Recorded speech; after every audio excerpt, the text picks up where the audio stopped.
You're really quite something. You are type, but you're really quite nothing. Right? Ooh. I'm not a Christian. I'm done. Okay. And that was the end of that.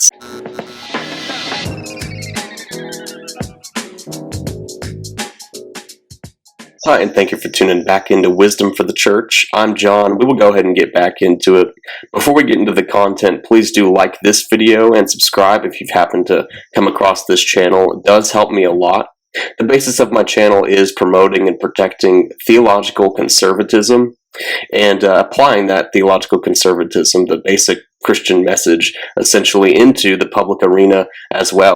That being said, I believe that this video that I'm about to review is going to be a helpful one for the average Christian, any Christian, to think through in many ways of how not to address the world with the gospel, and that is because this video is called Jordan Peterson versus 20 Atheists. Jordan Peterson versus 20 Atheists, and what is interesting about this video with the well-known author, speaker, and public commentator Jordan Peterson is that originally the video, which was on Jubilee's YouTube channel, was called Christian versus 20 Atheists. But essentially, because Jordan Peterson's take on Christianity is so contentless and so Christless, they were actually forced as a completely unchristian channel and institution to change the title of the video to simply Jordan Peterson versus 20 Atheists. So what I want to do in this video is analyze, at this time, 3 of the clips in the video because I think they're very helpful in terms of thinking through a public witness. And so the first clip is basically going to be establishing Jordan Peterson's framework for how he thinks about the Bible and Christianity and how it's flawed because of that.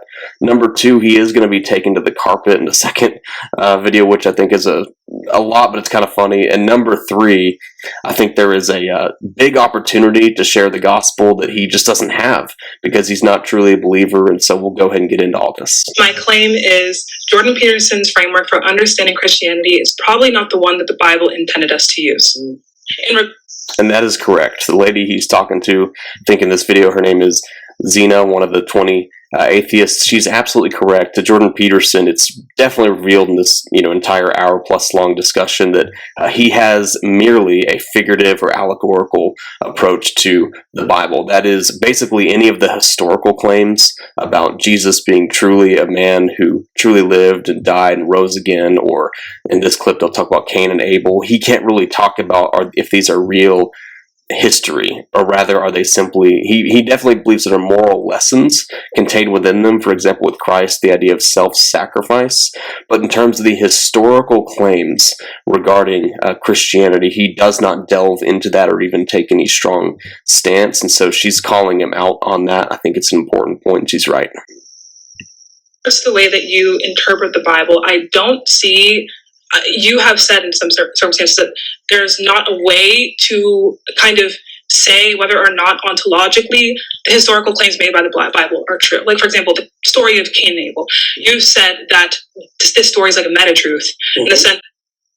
Yeah, Cain and Abel example there, just some meta-truth, which sounds really smart, but essentially that's a fancy way of saying these may or may not have been actually historical figures, which would then call into question, if you go a generation back, obviously, Adam and Eve. Is there a historical Adam and Eve? We don't know. We know there's a moral lesson in there somewhere about God and the serpent and Adam and Eve and all this stuff, but did it actually happen? Can we actually say that this is how history began? Well, we don't know. And so that's the framework Jordan Peterson is working from. They go on more in this conversation, but I think that's enough with that one because essentially that establishes the framework of where he is. He believes a lot in the metaphors and sort of deeper or greater universal truths that the Bible gives, but I believe he's stripping those truths of any of their power because the very foundation which they rest on, which would be a real omnipotent God who is creator and has made all of this out of nothing and has given us a purpose, and that purpose actually has a definite direction that is toward him and toward the ability to know him through his son. He leaves all of that out, and so basically he has no gospel to give to people, only a bare theism that is better, I suppose, than atheism, but not by much. All right, and so here's the next clip. This is a young man that is very disrespectful to Jordan Peterson. He does go a bit personal. However, his claims are not all that crazy regarding what he expects of Jordan Peterson, based on the fact that the original debate and discussion was, I believe, supposed to be a Christian versus 20 atheists, and so this guy came in with that impression, as I think everyone did. But what we come to find out here is that Jordan Peterson does not play that role. He's not a Christian. Are you familiar with the Immaculate Conception? Why is that relevant? Because you go to a Catholic church, I'm sure you've attended recently. You're interested in Catholicism, aren't you? Sure. All right. Okay. Are you familiar with their doctrines? Somewhat. Okay, you're Their familiar. doctrines are How do they regard Mary? Why are you asking me that? Because you're a Christian.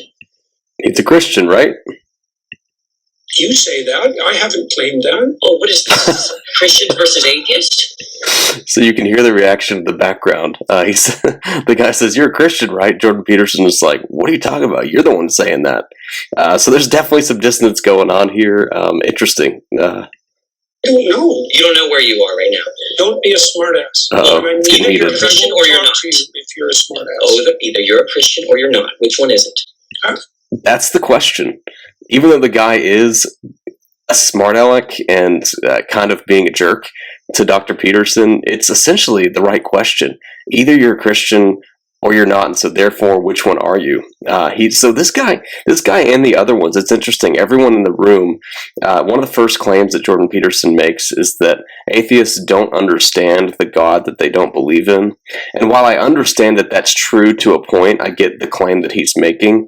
The Bible is clear that unbelievers suppress the truth and unrighteousness. They know that there truly is a God that they are accountable to. That's why so many of the atheists function as if the God they are seeking to disprove is all-powerful and all-knowing and completely good and perfect and righteous and all these things. And Jordan Peterson always comes back at them saying, "Why are you assuming these things about God?" Well, that's because they and he deep down knows that that is the one true God. The one true God who exists has revealed himself in nature. The heavens declare the glory of God. And so they're smart enough to realize that. They're also smart enough to realize that Jordan Peterson he's not playing fair, basically. He's benefiting from certain tenets of Christianity while not being able to fully put 2 feet in, because he's sort of the classic buffet style. He likes certain parts of the Bible but not others. It's very ironic because the things that Jordan Peterson accuses atheists of, that is borrowing from Christian morality and enjoying it without committing, is basically the same thing that he does, just maybe one level higher. He's a theist and they're atheists, but his theism does not really mean all that much because there's very little content to it. I could be either of them, but I don't have to tell you. Oh. You don't have to tell Can me. be anything. I was under the impression that I was invited to talk to a Christian. Am I not talking to a Christian? No, you were invited to. I think everyone should look at the title of the YouTube channel. You're probably in the wrong YouTube video. You're really Okay. quite something. You are. Aren't I? But you're really quite nothing. Right? Ooh. You're not a Okay, Christian. I'm done. Okay. And that was the end of that. He did say, very bitingly, "You are quite nothing." Probably crossed the line there, but again, I think he has a massive point there. He's basically getting to the foundation of Jordan Peterson's belief system, which is essentially, you really don't believe any of these things to be actually true, that we're talking about specifically the Bible and the God of the Bible, and yet you've come here with a religious foundation talking about the importance of God, and they were all under the impression that he was claiming to be a Christian. So there's definitely something going on here. But that being said, what I wanted to do those first 2 clips is simply establish, one, where he is simply borrowing certain overall lessons from Christianity while not believing in the absolute truth claims of the Bible, which is no real Christianity. I'm sure he'd fit in well as a minister in the PCUSA church or something, but that shows the absurdity, that second guy, of his position. That is essentially, well, you are, in terms of Christianity, you really aren't anything because you are denying these things. You are not wearing Christ. You have not placed your trust in Christ. And so that's where Jordan Peterson is. And we'll look at this last clip here because I think we see a deficient view of Christianity that he has, and therefore leaves this one young woman with no hope. So I was curious about this like Christian morality that you're talking about, because a lot of my issues with Christianity have to do with the base morality of it, specifically with like the idea of like the rapture and how we see people that aren't going to come up with us with the rapture. Yeah, I also have an issue with Christian morality, and that issue is called my own sin.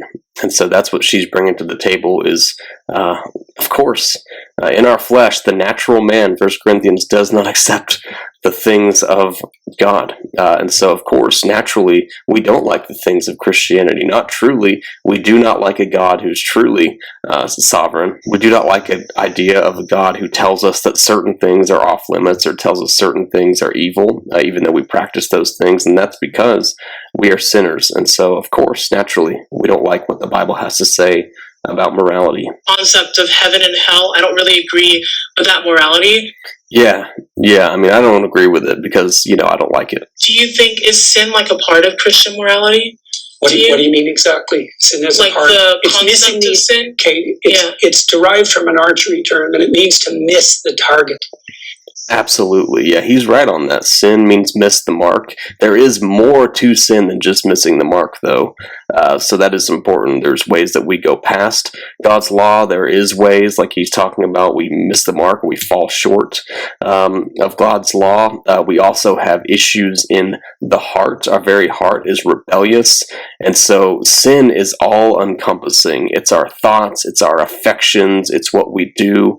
It's how we fall short, both by what we commit and what we fail to do, the ways that we fail to worship God.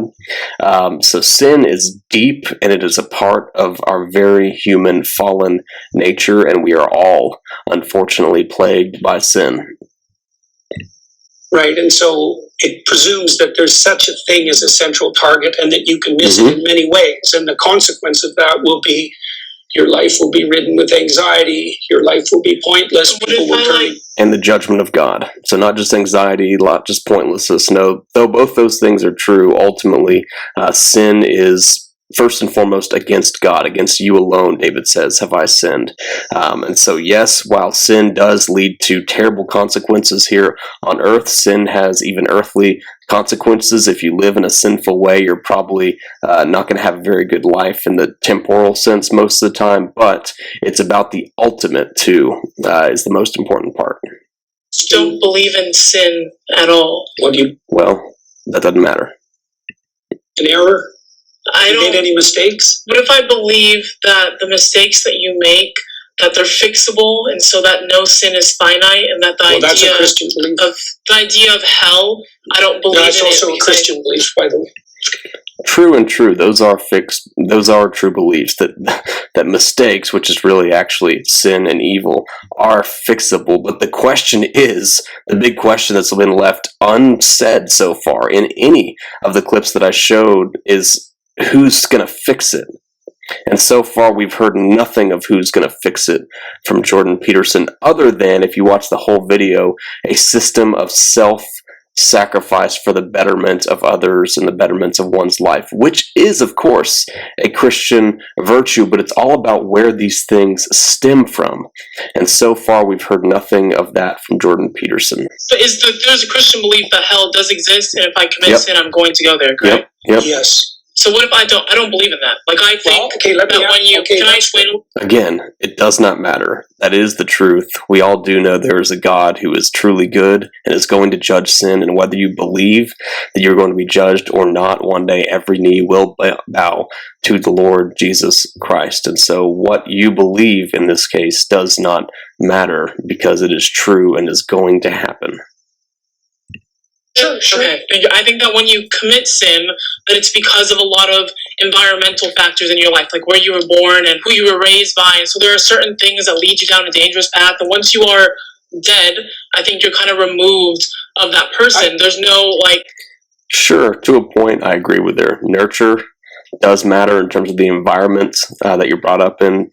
Your circumstances shape kind of the way or direction your sin takes, but It does not erase the fact that sin starts in the heart, and it does not erase the fact, based on what we see in the Bible, that you are responsible for your sin, and it is not your environment which forces you to sin. No murderer can say, well, I was born in this neighborhood over here. No one who steals will be able to say, well, I was forced to feed my family over here, because those excuses, while they may work from person to person, will not work before the perfect and holy God. So I would ask you, in these times that you suffered terribly in ways that you thought would never end, do you believe that you had any causal role in that? Like, did you play a part in that? In my own suffering? Yeah. Maybe sometimes I would say that there is a part that I could.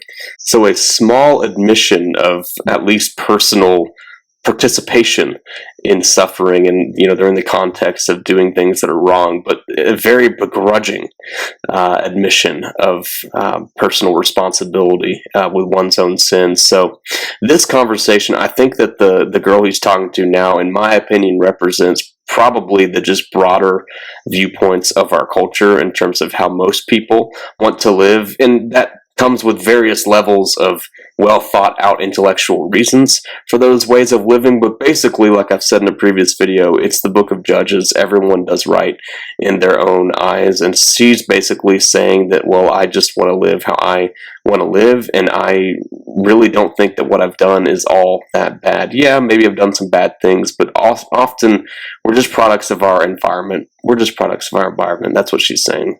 Okay, but that's the thing to find out. I think that maybe it's like a concept of free will that I don't really believe in, somewhat of free will, that I think that there are certain things in your life that lead you to do certain behaviors, and so when you commit those sins, you go to hell. I'm not too sure why you would still be. I feel like a lot of defendants on trial have probably tried that one. Like, oh man, these circumstances, they led me up to this, and there were so many things out of my control, and so yeah, just my finger slipped. I pulled the trigger, but wasn't me.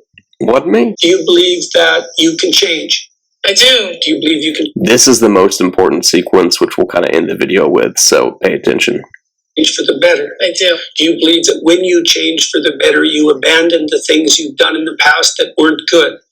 I think that you can. Okay. Then that's very much in keeping with Christian doctrine. Can you explain to me how that's in keeping?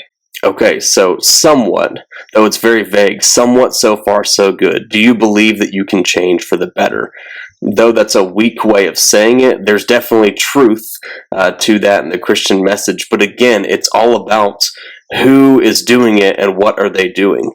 And so far, Jordan Peterson is all about the person pulling themselves up by their own bootstraps. What's his answer going to be? She asks, and you flesh that out. Here's a perfect opportunity. Go to hell. See what he says.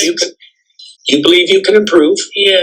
Right? And you believe that if you improved, you would let go of things that were impeding you. That's a sacrifice. You believe that improvement would be upward, and you believe that you have agency in that.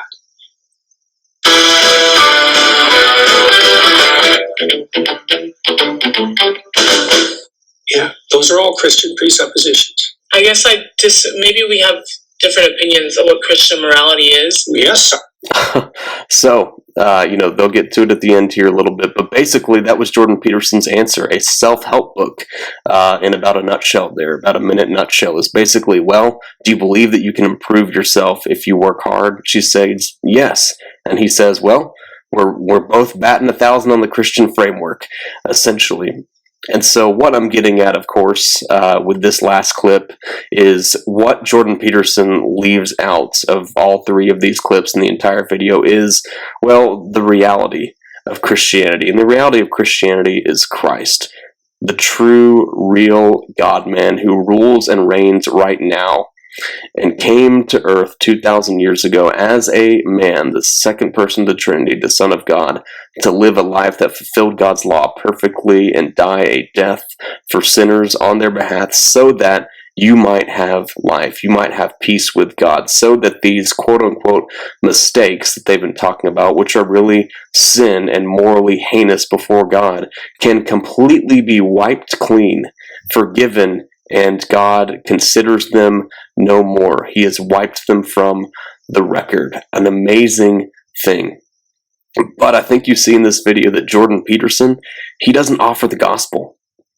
A perfect opportunity there toward the end to get to the heart of the Christian message, which is the gospel, the good news of Jesus Christ, and a rescue that comes from him and his work and his saving, rather than your own ability to clean anything up or do anything that's enough self-help to get yourself past a certain threshold. Sin separates us from God and leads to ultimately God's judgment in the form of hell, but embracing and trusting that is the full weight of your trust in Christ and his work alone does equal salvation, leads to peace with God, and one day being in eternal perfection with God in the new heavens and new earth. So 2 things in this video that I took away and I hope you take away. Number 1, Jordan Peterson comes in with a framework that lacks any sort of historicity of the Bible, any respect of how the Bible really views itself, particularly the New Testament to the Old. Jesus, the Apostle Paul, etc., they all view the Old Testament like narratives and stories as if they are actual history. Jesus quotes the Pharisees, "Do you not remember from the beginning that God made them male and female?" Well, where do we see that? We see that in the book of Genesis. Jesus is mentioning that as if believing it is truly history, right? And so we see that all throughout the New Testament, where those things are taken basically for granted by the New Testament writers and Jesus and the Jews in general, that these prophets that we're talking about were actual prophets who existed, not mere characters written about to teach kind of meta-truths, or however they would describe it in this video here. So it's a contentless history that really takes away the foundation of what the Bible is actually standing on, a real God who truly rules and reigns and truly created and is truly moving history to a certain point. And number 2, it's Christless. So it's contentless and Christless.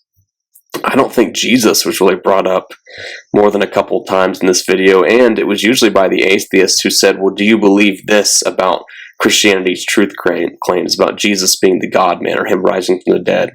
And Jordan Peterson's response was essentially, well, that's one way it's been interpreted, but another way it's been interpreted is God is simply consciousness. And he quotes a theologian and some, I think, passages from the Old Testament. Well, God is the foundation of all that we know, and God is true knowledge, but he's not merely that. And so I think that Jordan Peterson presents a truncated idea of Christianity. He's not a believer, he doesn't claim to be, but he does have a lot of influence in that space, being more of a conservative adjacent type of figure.